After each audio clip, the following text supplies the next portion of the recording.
Hey yaTrevor, my heaven loves, welcome back to another episode with Ash. Guys, madi kundi munsa tipane chiri kupisa, nasipane chiri kupisa ko Trevor Dongo apartment yake yapiswa ne girlfriend. Apa mukati manga muine engaged girlfriend. I'm sure you have heard ka clip ke katanga chitonda engagement ringere. Guys, mujolo. Hi.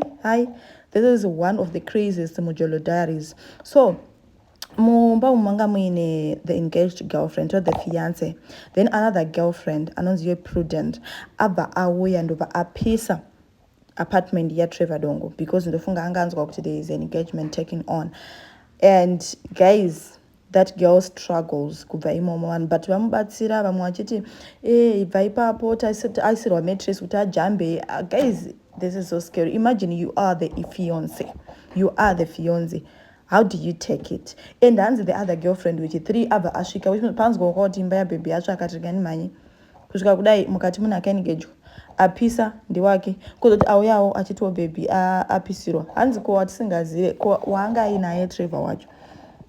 We don't expect this from Trevor Dongo, honestly. Then comment section as usual. Mwanga chivo Trevor Dongo ndinensera newe ndatone vana phone muri but ndadzikama. Yo na naso chungoda zvemujolo.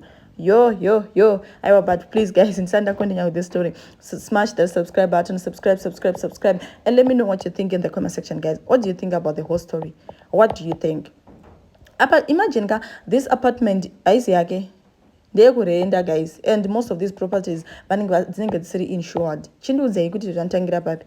Kwevo sisi vekupisa imba vamwe vakuti hende mudiwa amuramba zvikanzi ni munhu yandimuzive, she's a close friend, atsoenda akazomudzinga kwamudiwa hood. Guys, anzi comment section mudiwa afi akakubvuma nyangu makamboitisana mudiwa azviramba.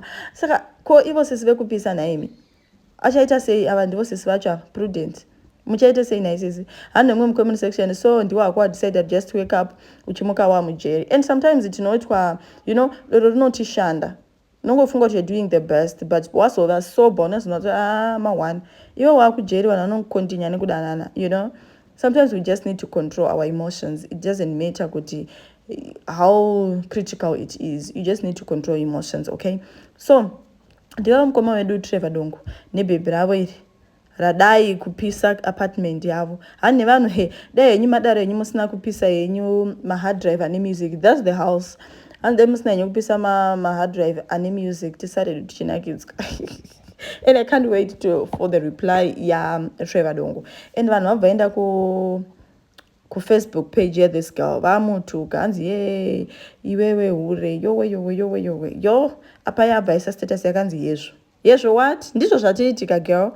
Now you just need to know the next steps because pakaipa. Yeah, it's crazy, guys. It's happening.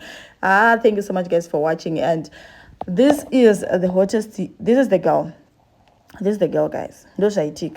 So if you want me to do more, let me know in the comment section. I will do more as per request. And these are the comments, guys.